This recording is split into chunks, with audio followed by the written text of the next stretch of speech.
Yamunatiravanachari Yamunatiravanachari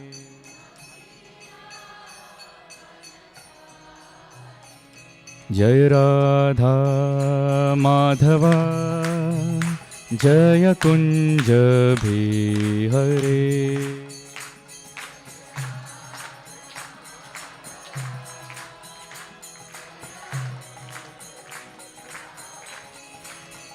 Jaya Gopi Jana Vallabha Jaya Girivara Dhare Jaya Girivara Dhare Jaya Gopi Jana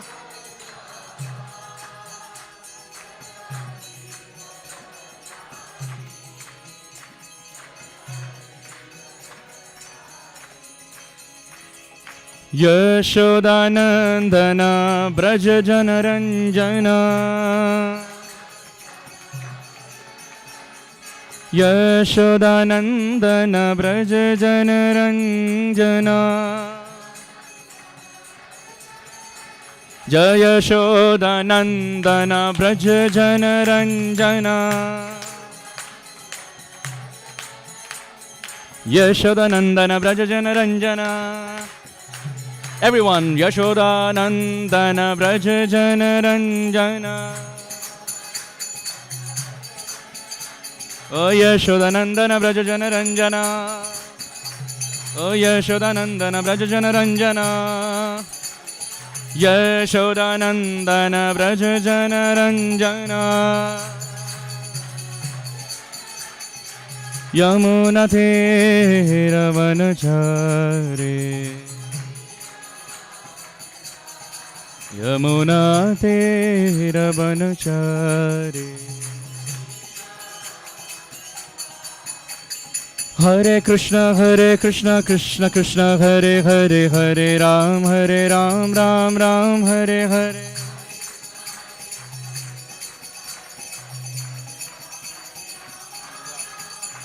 Hare Krishna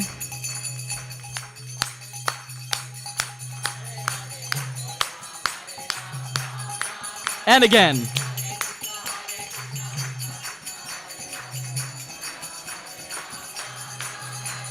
Hare Krishna Krishna Krishna Hare Hare Hare Ram Ram Ram Hare Hare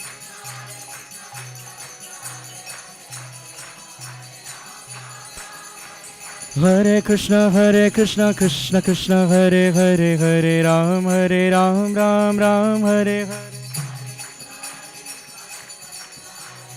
Everyone, much louder please. And again. Hare Krishna. And again.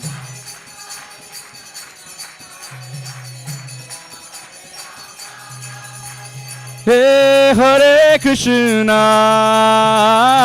Hare Krishna. Krishna Krishna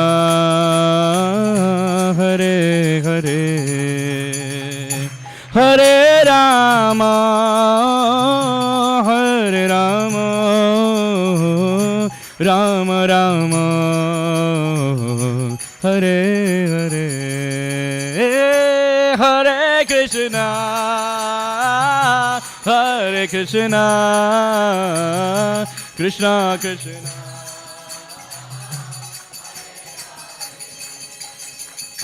Hare Rama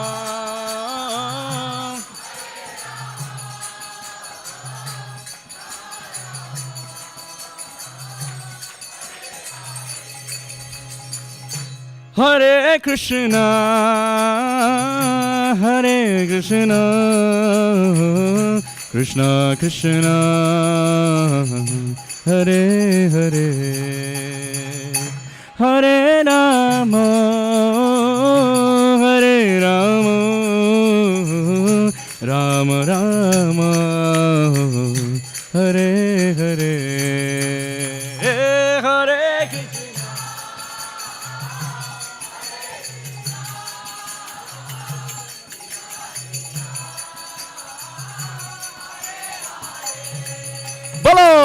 Hare Ram.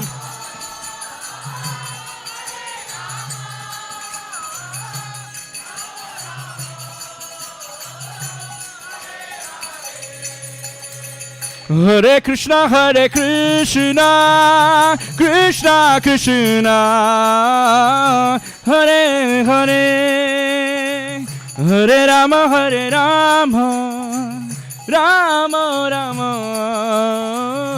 Hare Hare, Hare Krishna, Krishna Krishna.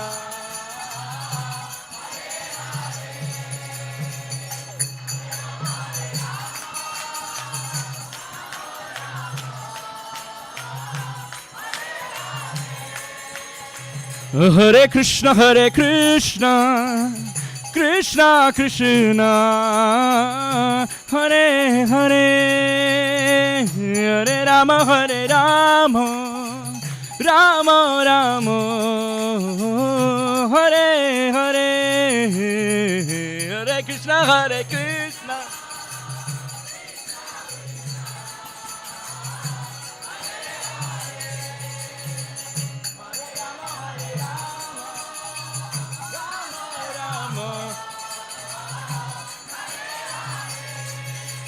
Hare Krishna, Krishna Krishna, Hare Hare, Hare Ram, Ram Ram, Hare Hare.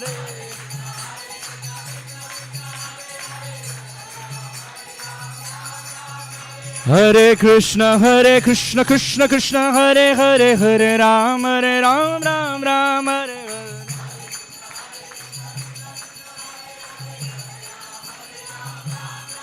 Jaya Radha Nilamada, Radha Nilamada, Shri Radhe. Jaya Radha Nilamada, Radha Nilamada, Shri Radhe.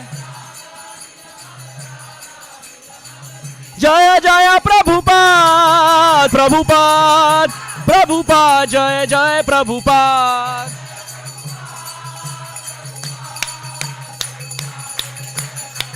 Jaya Jaya Prabhupada, Prabhupada, Prabhupada, Jaya Jaya Prabhupada.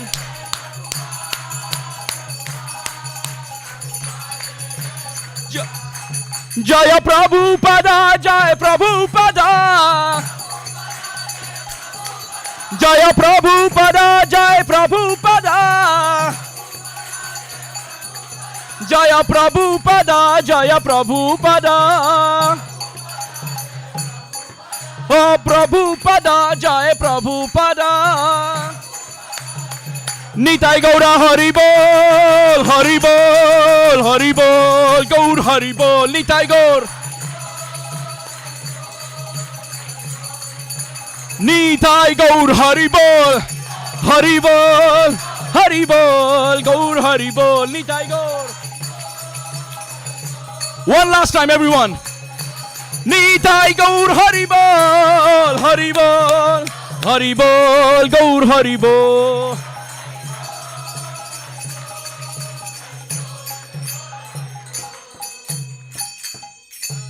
बोलो हरि नाम संकीर्तन महायज्ञ की, श्रील प्रभुपाद की, गौर प्रेमानंदे.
Hare Krishna.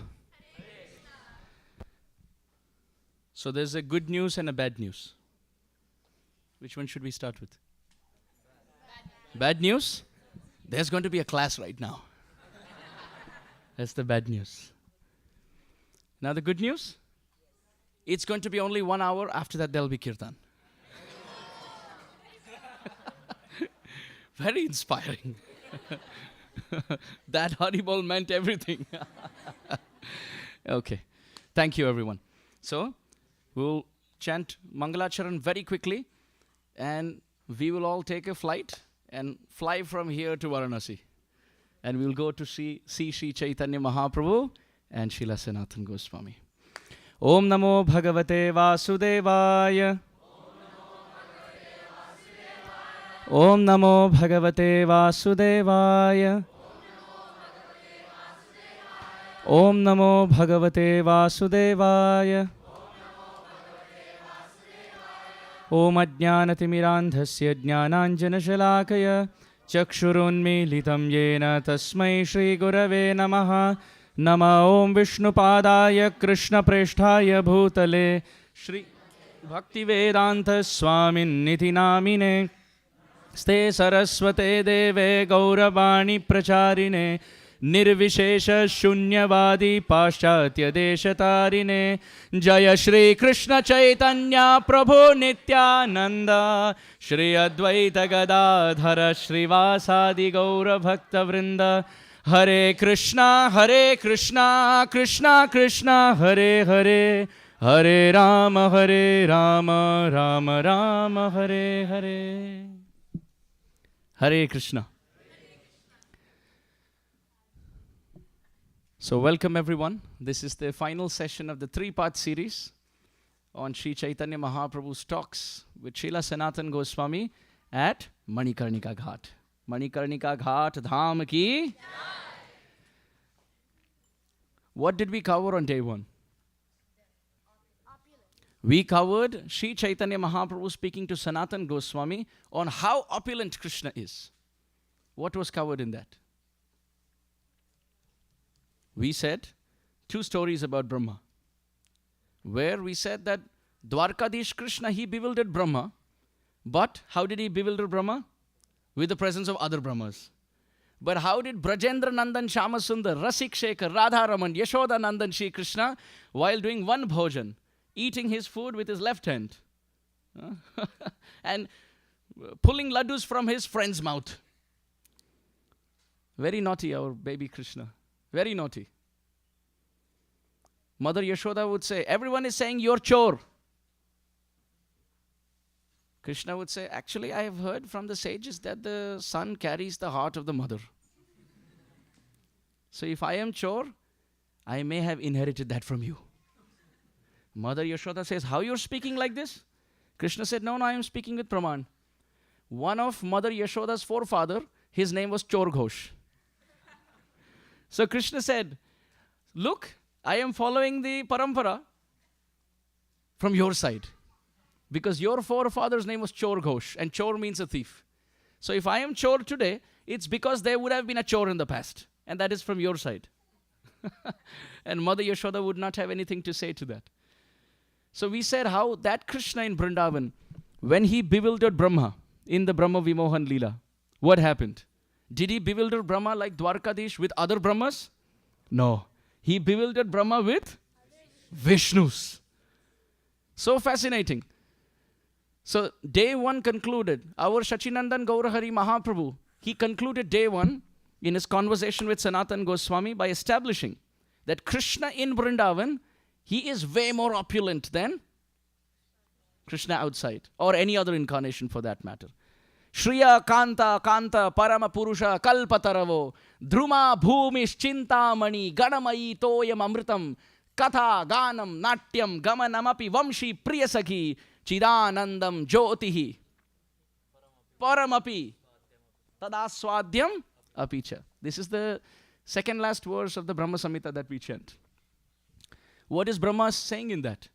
After the Brahma Vimohan Leela, he's saying, this Vrindavan Dham, don't think it's just some little hamlet, some rural community with some cows and calves. He says, no. Shriya Kantaha Kantaha. He said, I have seen Vaikuntha. In Vaikuntha, there's only one Lakshmi. But in Vrindavan, the source of all Lakshmis, the gopis are walking with pots of butter. Shriya Kantaha. In Vaikuntha, one Lakshmi. But in Vrindavan, in every direction, you will find a Lakshmi. And there's one Kantaha, one Krishna. But who is he? Is he a normal boy? Parama Purushaha. He is the greatest person. Where does he play his flute? Kalpataravo. Why does he always play his flute under a tree in Vrindavan? Have you seen this? You'll always hear this. Krishna was playing his flute under the Kadamba tree or under the Tamal tree. Why under trees? Brahma is revealing this here. He says Kalpataravo, because every tree in Vrindavan is a wish-fulfilling tree. So if you stand under it and make a wish, it will come true. So Krishna comes under the trees of Vrindavan and plays his flute with the desire that may I meet the Gopas, may I meet the Gopis, may I meet Srimati Radharani. And similarly, just by his prayer, the blessings of these trees pulls the Gopis from their homes. So it may seem that Krishna is playing the flute and the flute is attracting the Gopis. But actually, Brahma is saying it is the power of the trees of Vrindavan. Is everyone understanding? The trees of Vrindavan are wish-fulfilling trees. So Krishna is just standing under the tree and making a wish. He's playing the flute and remembering the Gopis, remembering Srimati Radharani. And wish-fulfilling tree means you come under the tree and make a wish, it'll come true. So what happens? All the Gopis, like iron filings, are caught by the magnet called Shyamasundar. So Brahma is saying this is the glory not of Shyamasundar, but this is the glory of his flute. No, it's the glory of the tree under which he's standing. So Kalpataravo. Druma Bhumihi. When you have to make a sandwich, you must have the loaf of bread on both sides. Right? So Krishna is sandwiched. Above him is the Kalpavriksha tree. So now the natural question is, what is under him? Druma Bhumihi Chintamani. The dust of Vrindavan is all Chintamani. It's a wish-fulfilling touchstone. So Krishna is sandwiched between wish-fulfilling desire tree and wish-fulfilling touchstone, the dust. And he's making his wishes. And they're all coming out to be true. Druma Bhumis Chintamani. Ganamai Toyam Amritam. Brahma is saying every tree in Vrindavan is a Kalpavriksha tree. Every dust particle of Vrindavan is more opulent than millions and millions of Vaikuntha. Why? Because in Vaikuntha, you don't have Srimati Radharani. So those who are Gaudiya Vaishnavas, they say, Na yoga siddhi na mamastu moksho, Vaikuntha lokepi na parshvadattam. All the acharyas are saying we want to go to Vaikuntha, but our followers of Caitanya Mahaprabhu, the Gaudiya Vaishnavas, they are saying, oh, I don't want to go to Vaikuntha. Now you may say, oh, is there something wrong in Vaikuntha? No, Vaikuntha is perfect.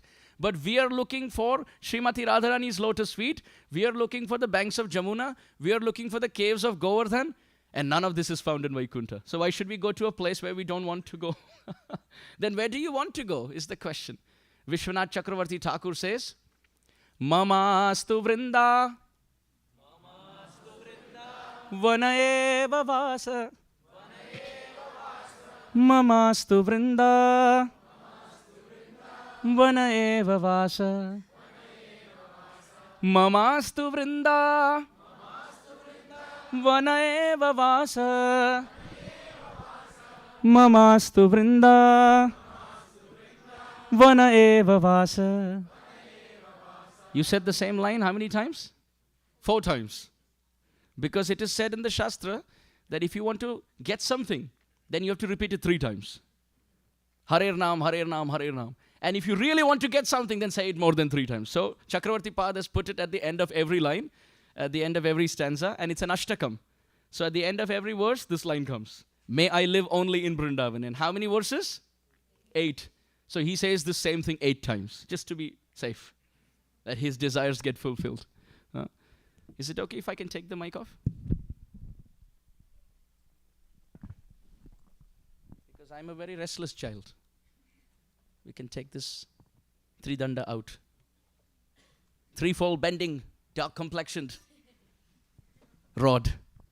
Shyamasundar ki? He's uprooted. No, because I am very restless. I keep moving my face. So what happens is that the mic keeps going back and forth. So I thought if I hold, I can comfortably speak. So what is Brahmaji saying? He's saying this land of Vrindavan is so special. In Vaikuntha there's one Lakshmi, but in our land of Vrindavan, every gopi is a Lakshmi. In fact, to associate with the gopis, Lakshmi comes to do tapasya. And there's one Krishna who's playing the flute and dancing, carefree. And every tree is a wish-fulfilling tree. And every dust is a wish-fulfilling touchstone. And what to speak of the water? It is described, every drop of water is like nectar. Katha Ganam, every word is like singing. Every step is like dancing. So what does this mean? It means that in Vrindavan, everyone is poetic. They will never say, give me some water. They will always have a poetic way to present it. Like our Shukadev Goswami. He wants to say that Krishna is playing the flute. But how does he say? Randhran Venur Adhara Sudhaya Apurayan. That I bow down to that Krishna. He could have just said who plays the flute. But he says, I bow down to that Krishna who fills the holes of the flute with the nectar of his lips.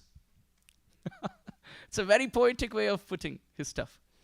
Similarly, you can see lot of use of metaphors, lot of use of alliteration, words used in multiple meanings, multiple stories in the words, all in the form of songs. When the gopis had to cry also, it is called Gopi Geet. And when Krishna has to reciprocate, it is called Bhagavad Geet, the song of Bhagavan. Everything is song. And every step is dance, which means they're so graceful. They don't jump like we do in kirtan. The Matajis are dancing properly, but where's our Sridhar Gopal Prabhu? He's hiding. But what do the Prabhujis do, Sridhar Gopal Prabhu?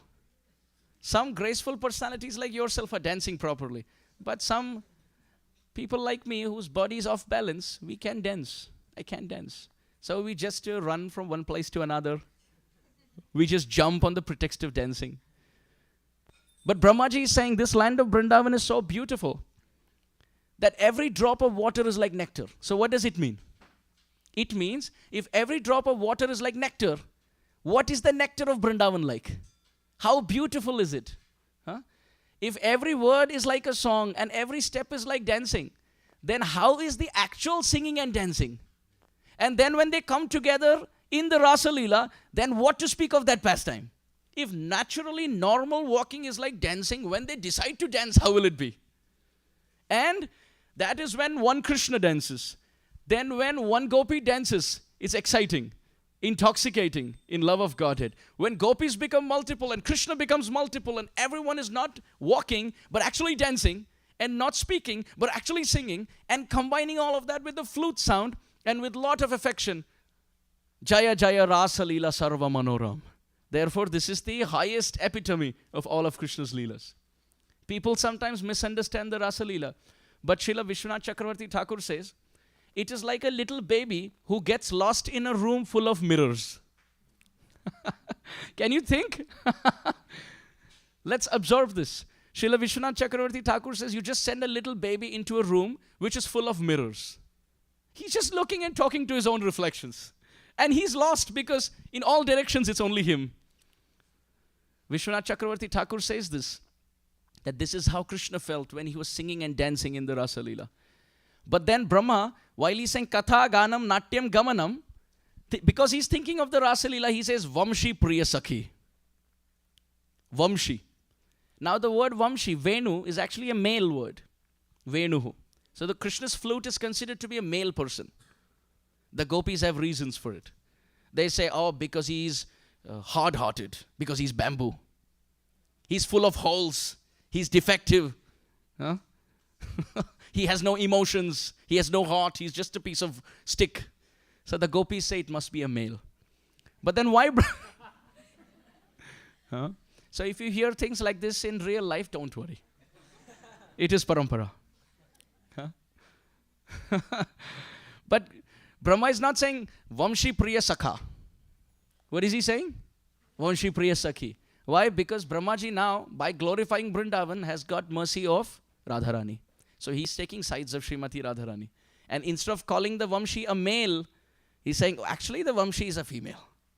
Otherwise, no one can get so much proximity to Krishna. Chidanandam Jyotihi. And this land, which is full of ecstatic effulgence, is the highest abode called Vrindavan. So much so that tad aswadhyam apicha. Even Krishna desires to taste this. And therefore he comes as Chaitanya Mahaprabhu. So Chaitanya Mahaprabhu's Leela is hinted even in Brahma Samhita by Brahmaji. That Vrindavan is so intoxicating that even Krishna wants to come tad aswadhyam, to taste it. Is everyone understanding? Or am I putting everyone to sleep? Huh? Understanding. Okay. So this was the first day. In the first day, it was established that Krishna in Vrindavan is more opulent than Krishna even outside. What was established in the second day? That Uddhava is speaking to Vidura, and Chaitanya Mahaprabhu is repeating those verses. And he's saying that don't just think our Krishna is opulent. His opulence in Vrindavan is seen, but it is eclipsed by his Madhurya, sweetness. So our Brajendra Nandan is very sweet. What are some things that were mentioned yesterday about his sweetness? What do we remember about his sweetness? Yes. His attractive singing. Okay, Krishna is very attractive in his singing. Yes. Very nice. That was the last verse, isn't it? Saundaryamrita Sindhu Bhangalalana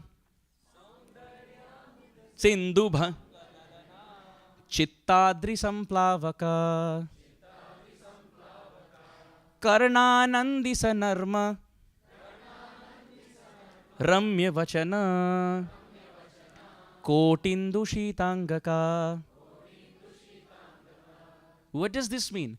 Krishna is so beautiful. He is so breathtakingly beautiful that... No, this is good. This is perfect. Krishna is so beautiful that it is described by our acharyas. Actually, Krishna, our Krishnadas Kaviraj Goswami writes about Krishna's beauty. You want to hear? Huh? Are you ready to pay the price? To hear Krishnadas Kaviraj Goswami's perspective on Krishna's beauty. Let us chant. Jate ka Krishnera jate ka khela Sarvotama nara lila Naravapu Tahara Swarupa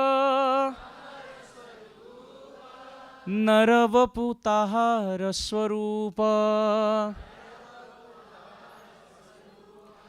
Gopa Vesha Venukara Navakishor Natabara Nara Lila Hoy Anurup. Krishnadas Kaviraj Goswami says, Krishnera Jateka Khela. Oh, when Krishna comes to play in this world, what kind of form does he manifest? Sarvotama Nara Lila. Oh, even when Sri Ramachandra comes in this world, he comes like Nara Lila. But when Krishna comes in this world, he does Khela also, along with the Lila. Ramachandra does the Lila, the pastime. But Krishna does the Khela also, the playing. Therefore, Naravaputahara Swarupa. He comes with two hands, two eyes, beautiful sesame flower-like nose, beautiful ears. Krishna's whole body is a basket of fragrant flowers. Krishna's whole body, for the eyes, it's a feast because he's a fruit basket. Krishna is a fruit basket. His lips are like a bimba fruit. His whole face is like a berry. His palms, if you see,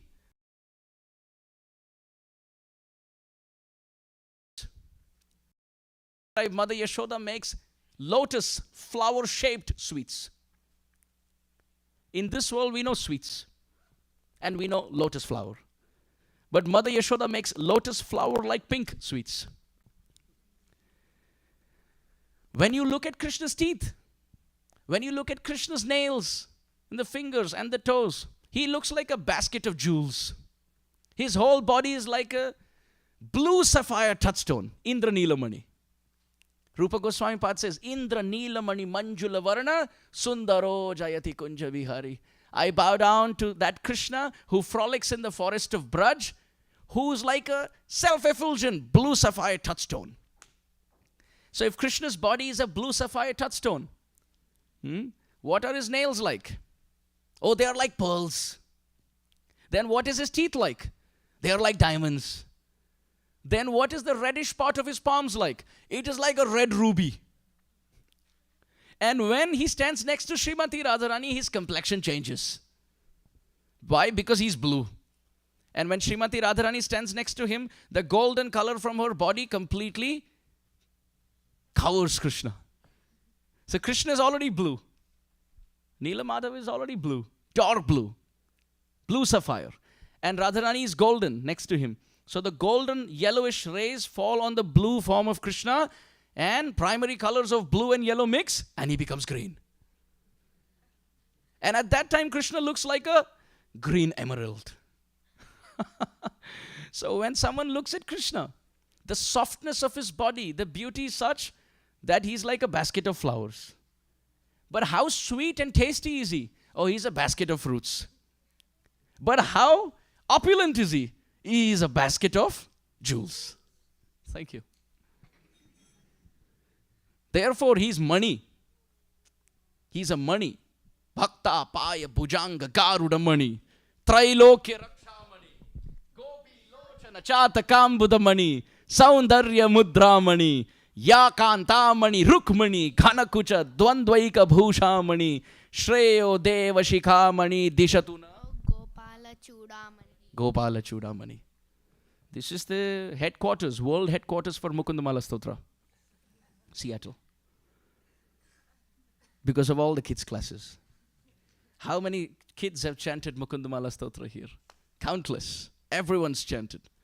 So Krishna's money. So for the eyes, Krishna is so beautiful.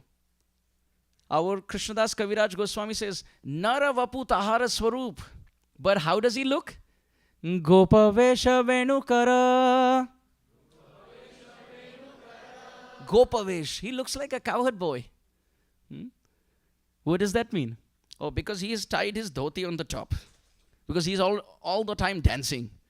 So for that you need two things. You need ankle bells on the feet so that there's tinkling sound. But the dhoti can come between the legs. So what he does, he takes the dhoti and ties it on the top. Have you seen some kirtankars do that? Tie the dhoti on the top. So that's how the gopas in Vrindavan wear. So Gopa Vesha, not just that, he also ties a turban on the head with a lot of flowers. And his friends sit next to him and they paint pictures on his face. So this concept of face painting comes from Krishna Leela. Face painting Leela ki. So what the friends do, they go to different forests in Vrindavan and they collect different berries and they crush them and get different colors. And with those colors, they mix and match, and they put different dots and designs. Some are making stars, and some are making moons, and some are making flowers. And then Krishna's just smiling. He has surrendered his face to his friends. And on one side is this team, other side this team. So Krishna, at any point, he can say stop. And at that point, whichever side has better artistic ability, that side wins. So Krishna's face becomes the playground or the battlefield for the friends, especially those who want to paint. So this is Gopavesh. And not just that, he has a flute tucked on his waist. He has a cow herding stick in his hand. He had buffalo horns and bugles on the waist, tinkling bells on the waist, and he's eating fruits from any branch that he picks. This is Gopavesh. Gopavesha Venukara. He's playing the flute. How beautifully does Krishna play the flute? Does your God play the flute? Yes, he does. Does your God play the flute? Mataji, does your God play the flute? How about the Matajis at the back? Does your God play the flute? Yes, our Lord plays the flute. Neela Madhav ki. Have you ever seen Radha Madhav play the flute in Mayapur? Have you seen Radha Shamsundar play the flute? Have you seen Radha Govinda in Jaipur play the flute? Have you seen Radha Raman in Vrindavan play the flute?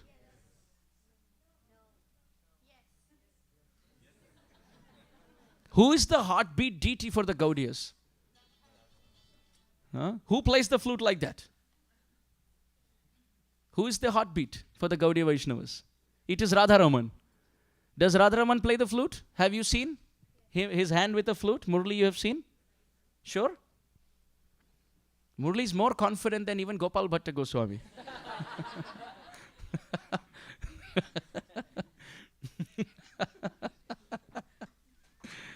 If you go and see very carefully, you will find that Radharaman has his hands like this, but there is no flute. Have you seen? Have you ever seen a flute like this? Has everyone taken proper darshan? Binocular darshan of Radharaman? With camera zoom in? Does he have a flute? Don't believe me. I can twist the story. Yes, ma. On the side, Daivi Radhika Mataji says, it takes a Daivi Radhika, transcendental Radharani, to describe the flute controversy of Radharaman. So Mataji is saying he doesn't play the flute, he's just keeping his hands like this, but the flute is actually to the side. How many of you agree? Yes? One Goswami in Radharaman temple, when he was asked about it, he said, look at that. When you try to look for the Lord gives darshan. You can zoom in and you can see Radha Ramana Lal ki. So he has a flute to the side. But what about his fingers? He's a flute player. What kind of flute player plays a flute like this? Have you ever seen a mridanga player keep his hand like this when mridanga is to the side? Have you ever seen any harmonium player? He keeps his hand like this, but harmonium is to the side.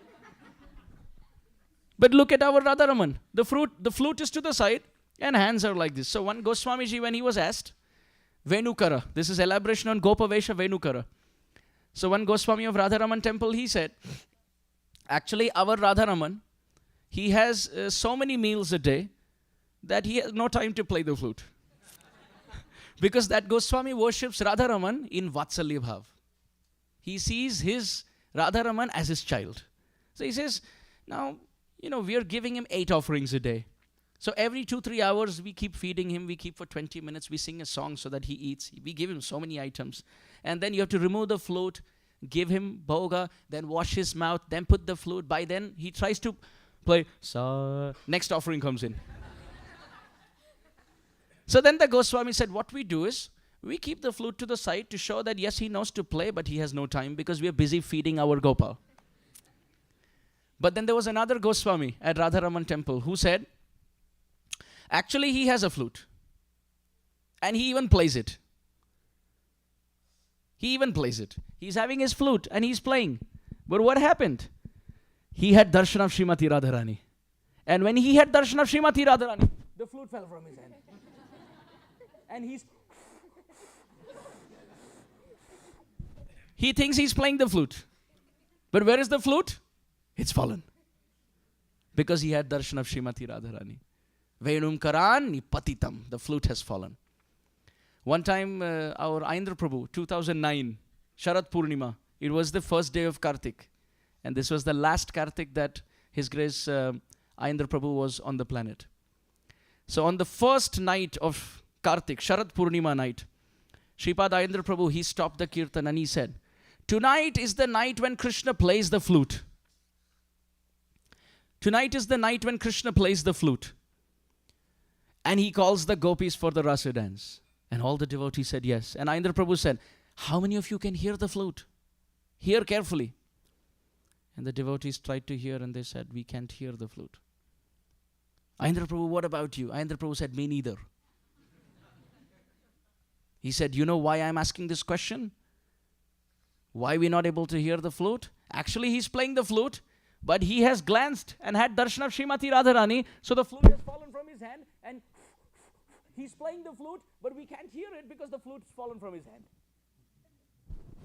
He said, this is the proof that the flute falls from his hand, because tonight is the night when he plays the flute, but we can't hear it, which means he's playing, but the flute has fallen. So Ayandra Prabhu said, so in that mood we should do kirtan to bring Radha and Krishna lot of pleasure. Gopa Vesha Venukara Navakishore Natabara. Oh, Navakishore, he's always fresh. Krishna is always ever youthful. In this world, when you have close proximity with someone, then what happens? There is familiarity. Do we all agree to this? When we see somebody for the first time, we are very reverential. But slowly, as we keep getting their association, we take their association for granted. And then there comes a point where we will not even offer obeisances. Initially, first time when we see a very great soul, we offer obeisances and we don't even get up. And they have to pull us up. No, that's okay, get up. After a few days, they will just say, like this. Then after a few more days, no obeisances. Just saying, good morning, Hare Krishna. After a few more days, why are you not offering obeisance to me? Tables have turned because of over familiarity. Ati parichayad avajna. So the question could be, similarly in Vrindavan, Krishna is always available with the Brajbasis. So don't they get over familiar with Krishna? Don't they take Krishna for granted? Oh, he keeps playing the flute. Oh, he's very beautiful. Oh, he's very attractive. Do the Brajbasis ever get familiarized with Krishna?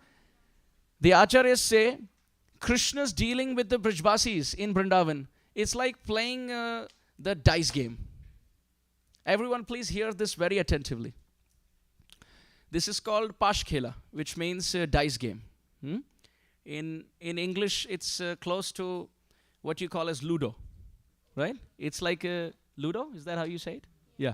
It's a board game. And you have the dice, and you have like a little member that represents you, right? And then you roll the dice, and whatever number comes, you keep moving ahead. Finally, ultimately, your piece has to come to the home territory. Now, after it reaches the home territory, you don't move it out, right? Then you take another piece. So he whose pieces, all of them reach the home territory, wins the game. You agree? These are the rules? Okay. In Vrindavan, what happens? Shishi Radha Nilamadhav ki. Now in Vrindavan, what happens? We were mentioning in the Ludo game, you have all the unripe pieces, and they all become ripe as they reach their home. But once they reach home, you don't pull them out, do you?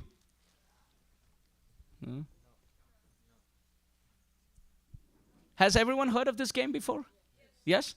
So you roll the dice and you want all your pieces to reach the home territory. Once it reaches the safe territory, home territory, you can give that. You can keep this to the side. Yeah. Once it reaches the home territory, then you don't move the piece out. But the Acharyas say in Vrindavan, what happens?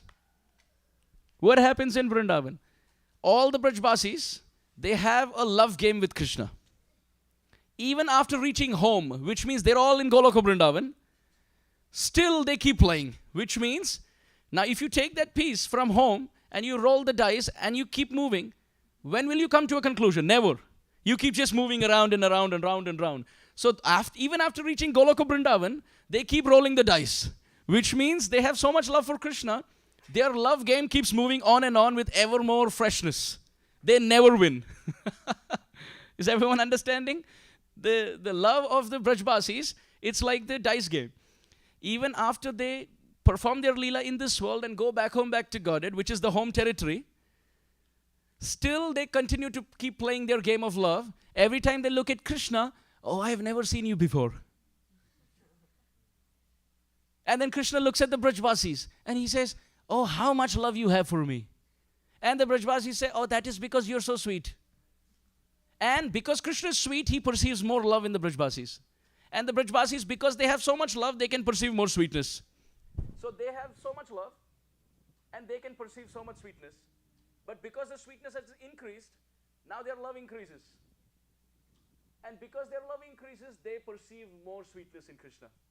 And because Krishna has gotten sweeter, their love increases even more. And in this way, who wins? The game continues. The Pash Krida of Braja Prem continues. Nobody wins. Krishna's beauty keeps increasing, and the love of the Brajbasis increases. Because their love increases, they see more beauty in Krishna. And because Krishna is feeling their love, his sweet nature comes out. And because his sweet nature comes out, their love increases. And in this Pash Krida, although they have reached the home territory of Goloka Vrindavan, they still continue to move the dice of Seva, and it keeps moving on and on and on and on, and nobody wins. So next time you see a board game, what do you remember? The relationship Krishna has with the residents of Vrindavan. Shri Vrindavan Dham ki Nava Kishore and Natavara. Natavara means Krishna is the best among dancers. Lakshmi, she leaves Vaikuntha and she comes to Vrindavan. Why? Because she wants to enter the Leela called Rasa Leela. Why? Because Krishna dances. One time there was a German philosopher, and he went through all the temples in India. All the temples in India. And he came to this conclusion that Krishna is God. When he was asked, you went to more than 5,000 temples. You went to this temple, that temple, so many demigod temple. Why do you come to this conclusion that Krishna is God? He said, wherever I went, I saw that the personality was doing something. Either killing a demon, or reading some Shastra and writing Mahabharata, or riding a lion, or sitting on the back of Nandi, or meditating like Brahma and speaking the Vedas, doing something. He said, it was only Krishna whom I saw dancing and playing the flute. Said everyone was busy doing something, but I always feel God must be someone who's carefree. He is delegated, like the expert manager, he has given everyone their work, and he himself is dancing and playing the flute. He said, Krishna must be God. So Natavar. In Columbus temple, the deities are called Radha, Natavara. Shri Radha Vallabha, Vrindavana, Natavara, Bhakati Vinodashray. Srila Bhaktivinoda Thakur says Krishna is the best among dancers. Why we are saying this? Because this song that we just sang, Krishna Rajate Ko Khela. To play in this world, what does Krishna do? Sarvotama Naralila. Naravapu Tahara Swarupa. Gopa Vesha Venukara. Navakishore Natabara. Naralilar Hoy Anurup. You can see in Madhya 21, our Shachinandan Gaurahari is speaking to Sanatan Goswami and says, oh Sanatan, speaking about Krishna's sweetness in Vrindavan, do you know how he looks? And this is the words that came from the lips of Caitanya Mahaprabhu. Our Chaitanya Mahaprabhu says Krishna is Natavara. Lakshmi Devi, everywhere you can see, Mahalakshmi, Ashtalakshmi. What is her mudra? How does she sit? How does Lakshmi sit? She sits like this. So, she gives gold coins and Ashirwad, blessings with two hands. But you come to our Belwan in Vrindavan. How is Lakshmi sitting there? She who's giving the whole world is offering prayers. That too not on this side of Jamuna, the other side of Jamuna. So Lakshmi Devi from Vaikuntha, she's seeing that her husband is only sleeping. So she wants her husband, that is Krishna, in Vrindavan, to sing and dance like he does. So therefore, what does she do? She leaves Vaikuntha and comes to Vrindavan to have an attempt to enter the Rasalila where Krishna is Natavara, where Krishna dances. Oh, Krishna is very beautiful as a dancer. Lord Shiva is called Nataraj. But he bows down in the direction of Krishna's flute. And when Krishna dances, he's Natavara. The king among dancers, Nataraj, is bowing down to Natavara. And Chaitanya Mahaprabhu, when he dances, Sundara Lala, Shachi Dulala, Na Chata Shri Hari Kirtaname. So everywhere it is Nata, Nataraj, Natavapu, Natavara. But when Mahaprabhu comes, he's soft, Nachata. The ta syllable is gone and cha syllable comes in, Nachata. Very cute. Delicate dancing, Shri Hari Kirtaname. Naralila hoy anurup. Depending on the human-like pastimes, Krishna comes in this very, very beautiful form. Dear devotees, it is described. This is the feast for the eyes. Saundaryamrita sindhu bhangalalana chitradri samplavaka. Chaitanya Mahaprabhu says, when Krishna comes in front of me, O Sanatan, what happens? Same madana mohana sakhitanoti netra spriham. Oh dear Sanatan, what happens? When Madan Mohan comes in front of my eyes want to pop out of the socket and run. This is called greed. Mahaprabhu is saying, Same Madana Mohana Sakhi. Oh Sakhi, Netra Spriham, the desire of my eyes to pop out of the socket and run and find Krishna increases when he comes in front of me. That's how beautiful Krishna is. Actually, it is described. Krishna is like a total storm. What is he? Total storm. Because his complexion is a rain cloud. Let's do this once again. Krishna's complexion, but Krishna's face is like a full moon. But Krishna's effulgence is like the sun. And when there is a rain cloud, there must be lightning. That is his yellow dhoti. Let's do this again. Krishna is a total. His bluish black complexion is a. His face, full moon. His effulgence, like sun. But at the same time, where there is a fully filled, freshly formed, rain-filled monsoon cloud, there must be lightning. And that lightning is his white, yellow dhoti. But if the rain cloud is having lightning, it must also have thundering. And that is his flute. Krishna's flute sound is the thundering. Krishna's yellow dhoti is the lightning. Krishna's form is the monsoon cloud. Krishna's face is the moon. But now when you have a rain-filled monsoon cloud and thundering and lightning, you must also have rain. And that is his sweetness. That's permeating and emanating from the rain-filled monsoon cloud. But there must also be an Indradhanush. What is an Indradhanush? Rainbow. The 7 colors of the rainbow are found in his peacock feather. And the flowers that are there on his body, friends are offering flowers and the flowers are falling on his body. They are like the broken twinkling stars which are falling down in shock. Because Krishna is such a cupid that the twinkling stars are falling at his feet. So those are the flowers which are being showered on his body. And not just that. Krishna has a very beautiful pearl necklace on his chest. So as Krishna is playing the flute and singing and dancing, the pearl necklace is going from left to right, to left to right, to left to right. Our Chaitanya Mahaprabhu says, Krishna is a total. His face is like the.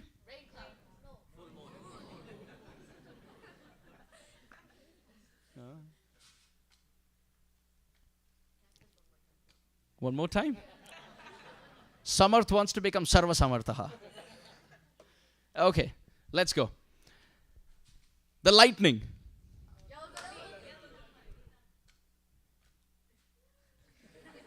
Only English, please. Thundering. Flute sound. Rain cloud. Complexion. The full sun. Effulgence. Now the full moon. Rainbow. The dark sky. Vrindavan. The flowers falling on his body. Twinkling stars. Rain. His ever-increasing sweetness. And dear devotees, many times you can see white birds in groups flying in the sky. Chaitanya Mahaprabhu is holding the hand of Sanatan Goswami and saying, our Krishna in Vrindavan, he's a total storm, but during the storm, there are groups of white birds flying in the sky. And they are the pearls in the necklace on the chest. Because as he's breathing, they are moving, and they are moving, and they are moving. So they are like birds which are flying like this. This is our Shamsundar ki. But now Sri Chaitanya Mahaprabhu says, if you have rain, you must have a field. And then you must have seeds. And then that seed will fructify. And then you'll have plants, which will have taste. What is all this? Chaitanya Mahaprabhu says, actually, this rain cloud storm is Krishna and the field is Vrindavan. When his sweetness rain falls on it, then the crops that come are the Brajbasis. How beautiful. This is our Chaitanya Mahaprabhu, dear devotees, the one whom we worship on the altar. This is his description of Krishna. This is our Chaitanya Mahaprabhu's love for Krishna. He's holding Sanatana Goswami's hand. These are the merciful moonbeams of Mahaprabhu at Manikarnika. Let's do this once more. Rain-filled monsoon cloud. Moon. Rainbow. Groups of birds.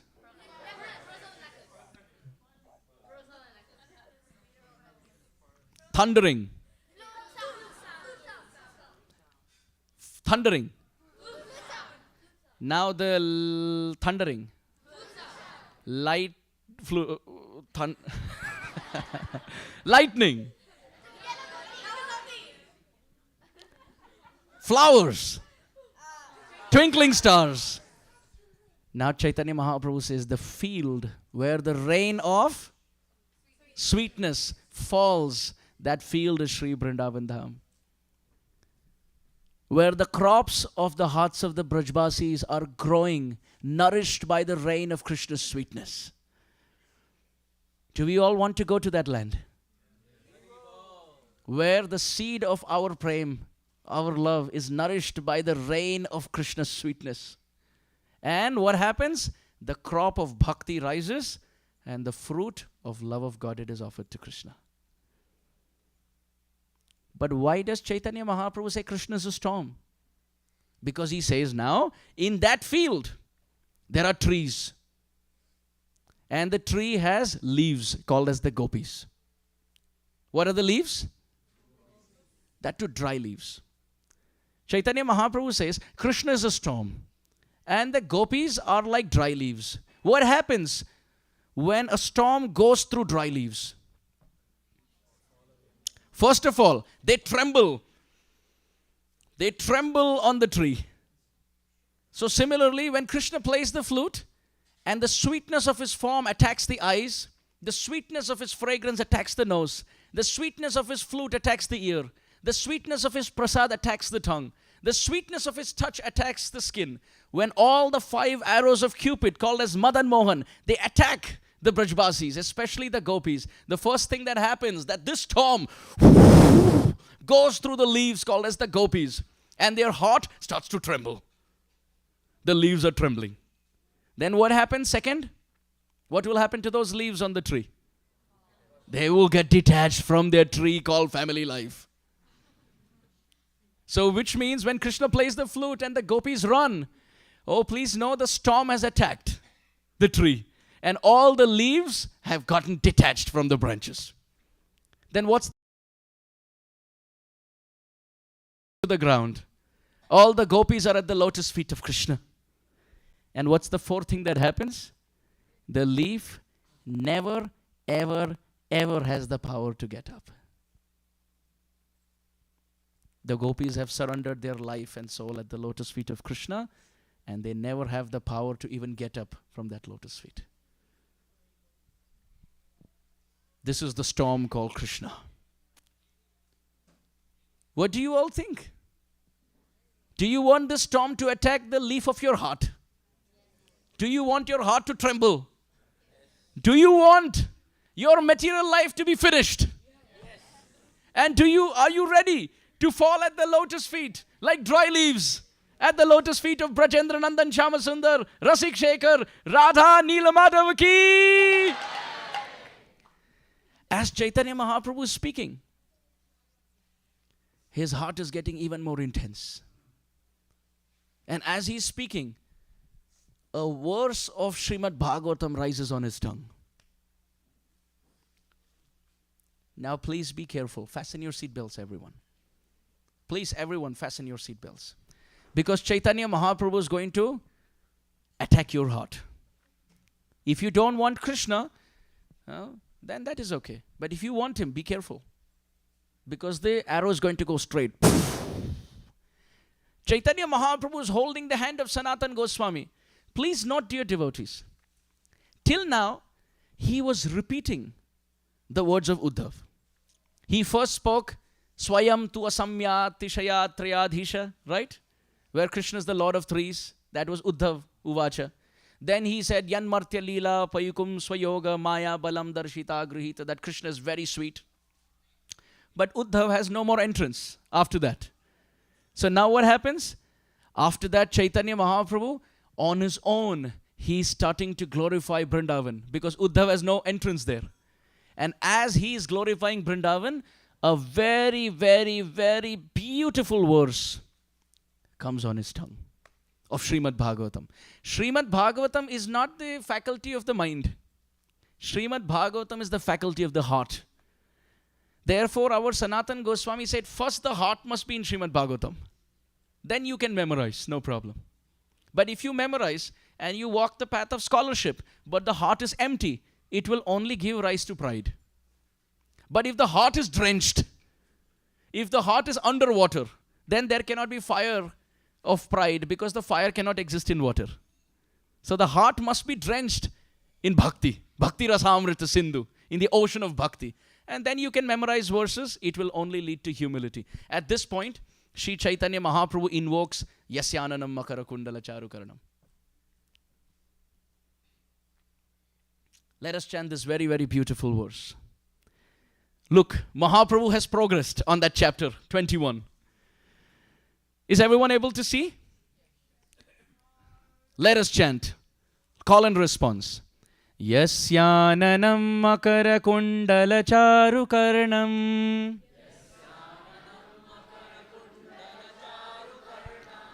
Bhrajat kapola subhagam savilasahasam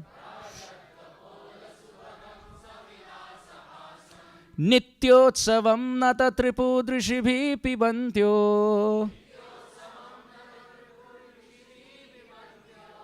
Naryo narascha mudita kupita nimescha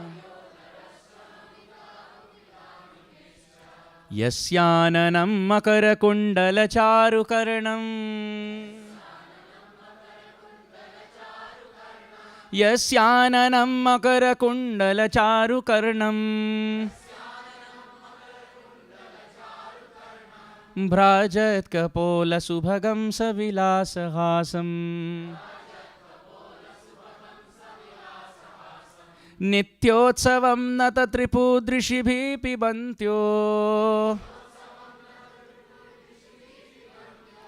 Naryo narashcha mudita kupita nimescha.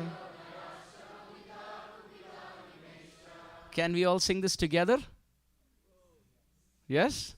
This is the last verse of our seminar. So with all our heart, let us sing. Yasyananam makara kundala charu karnam Bhrajat kapola saubhagam savilasahasam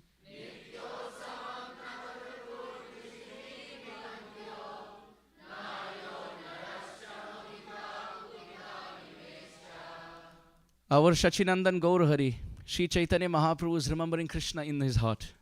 And this verse of Srimad-Bhagavatam has come on his tongue. Dear devotees, please now, on the edge of your seat, like you have never heard before, imagine this is the last verse that we are hearing just before dying, just before leaving our body. How attentively will we hear? The whole world can end, but let us offer the dart of our heart to the dartboard of Krishna's feet. Ready, everyone? My Mahaprabhu is speaking. Yasya Ananam. Ananam means face. Like we know the word Gajanana is a name for Ganesh, Ganapati. So Gajanana. Gaja means elephant and Anana means face. So he who's elephant faced is Gajanana. So Anana means face. But who's Anana? Yasya means he whose in Sanskrit. Mahaprabhu could have said Krishnananam makara kondala charu karnam. Correct? Does the meter break? Instead of Yasya, Mahaprabhu could have said Krishna. He could have said Krishnananam. Everything would be fine. But he says Yasya. Yasya means, oh, that person whose face. Huh? Just like in Hindi, if you don't want to name somebody, you will say, wo hai na wo. That person. Right? So Mahaprabhu is saying, Yasya, he whose face. Why is he saying that? Oh, actually he wants to say Krishna, but he's not able to. The syllables Krishna are not coming on his tongue. So he's trying to say. And Sanatana Goswami says, please speak, my Lord, I want to hear. And he's trying to hold Sanatana Goswami's hand very tightly, and he's saying, and the syllables Krishna are not coming because Mahaprabhu's throat is choked with ecstasy. Hair is standing on end, his body is trembling. Because he's not able to say Krishna, he says, Yasyahananam, he whose face. Understand? This is the depth of our Shastra. Acha. This is why Mahaprabhu says, Nayanam galadashrudharaya vadanam gadgadaruddhaya gira. How does Mahaprabhu know these symptoms if he's not experiencing them? Right? Only when someone is diabetic, he can look around at the food culture of other person and say, are you diabetic? On the basis of what that person has chosen on his plate from a buffet. Before the person was, he was non-diabetic, he would never observe. But only when he became diabetic, he started looking. Atmavat manyate jagat. The whole world. Huh? The whole world is sweet. Diabetic. So Mahaprabhu, because he's experiencing those emotions, he knows what vadanam gadgada ruddhaya gira means when the throat is choked. This is why, dear devotees, when Mahaprabhu would dance in front of Jagannath, he would look at Jagannath. Please everyone say Jagannath. Jagannath. How easily did you say that? Like this. Why? Because there is no prem. Because there is no love. Chaitanya Mahaprabhu was dancing in front of Jagannath in the Rath Yatra. And he was looking at Jagannath. And Kaviraj Goswami says he could not even finish the syllables Jagannatha. And he would go Jaga. He was just alternating between Ja and Ga and Ja and Ga. And who is this? Nimai Pandit. Nimai Pandit. The greatest scholar in the mood of the greatest devotee Radharani is not even able to articulate the syllables Jagannath. Therefore it is said, please everyone chant, Nidhuvana Nagari Mohita Manasa Vigadita Gadgada Bhasham. Radha Mohan Acharya, a great Gaudiya Vaishnava devotee, he has written, Nidhuvana Nagari Mohita Manasa Vigadita Gadgada Bhasham. That Radharani has offered her mood to Krishna. And now Krishna walks around from street to street as Mahaprabhu and Gadgada Bhasham. He's not even able to speak. You see, when you're carrying something that is very heavy and someone says, Chala, let's sit and talk. You can talk at that time because you're busy. There's so much weight. You'll tell the other person, look, if you really want to help, you help carry some weight. Don't sit and talk to me. When there's a lot of weight on the back, or when there's weight in the heart in the form of grief, you can speak. You can speak. You need someone to share that weight with. Mahaprabhu's heart is filled with the weight of separation from Krishna. So, Vigadita Gadgada Bhasham. He's not able to say Krishna. Please everyone say Krishna. Mahaprabhu is not able to. Therefore, he starts the line by saying Yasya. That person whose Ananam, whose face. This is Srimad-Bhagavatam. Prati shloke, prati akshare nana arthe koe. Every word of Srimad-Bhagavatam has so many meanings. Acha, what about the face? Makara kundala. What does kundal mean? Earrings. Now, please pay attention to every word. It will paint the canvas of your heart with emotions. Kundal. Kundal means earring. What kind of earring? Makara kundal.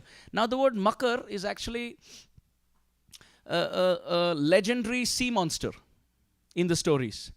You can say it's like a shark or it's like a crocodile. So Krishna has kundal in the shape of a fish, Makara kundala. But where is it? Charu karana. The word charu means beautiful.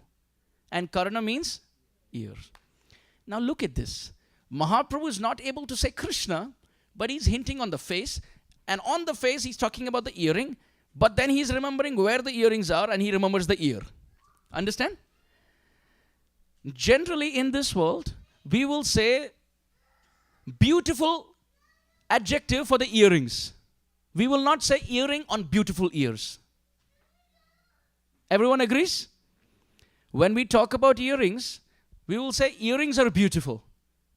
But Mahaprabhu is using the word charu, not for makar kundal, but he's using the word charu, beautiful, for karana, ears. He's saying the earrings are beautiful because the ear is beautiful. Param padam bhushana bhushanangam. We wear ornaments to ornament ourselves. But when ornaments are on the body of Krishna, ornaments get ornamented. For us, the earring ornaments the ear. But for Krishna, the earring gets ornamented by Krishna's ear. So therefore, the word charu, beauty, Mahaprabhu is not using for makar kundal, but he's using for karana, the ear. So when we study Srimad-Bhagavatam, word by word like this, and we meditate, Yasyananam, beautiful face, makara kundala, shark-shaped earrings, charu karana, very beautiful ears. The form of Krishna will rise through the process of hearing. Acha. Now, Brajat Kapola. Brajat means shining, and Kapol means cheek. Mahaprabhu is remembering that Krishna's cheeks are so shiny that one time Krishna was sitting and there was some red mark on his cheek. Radharani came and she looked at the cheek of Krishna. She thought, where's the lipstick coming from? Which gopi is that? Because Krishna is sitting and there's some red color here, and Radharani got very angry, but she can't say this. So she's looking at Krishna's cheek. I hope it's not Chandravali. But then Krishna realized what Radharani is thinking, so he just moved his face a bit, and that mark was moving. Then she realized it was the red ruby earring which was reflected on the mirror cheek. And it seemed like a lipstick mark, but it was actually the red ruby of Krishna's earring. Mahaprabhu, as Radharani, is remembering that pastime and saying, Brajat Kapola. Oh, Krishna's cheeks are Brajat. They are like mirror, like shining effulgent. Look, the face has no adjective, but the ear has an adjective. The cheeks have bigger adjective, Brajat. But now look at the smile. Subhagam sa vilasahasam. Sa vilasahasam. Krishna's smile, is intoxicating. Caitanya Mahaprabhu says. Caitanya Mahaprabhu is saying, Krishna is so beautiful. His whole body is so beautiful. But on that, the face is most beautiful. But on the face, the smile is most beautiful. Everyone, let's chant. Madhuram, madhuram, vapurasya vibho.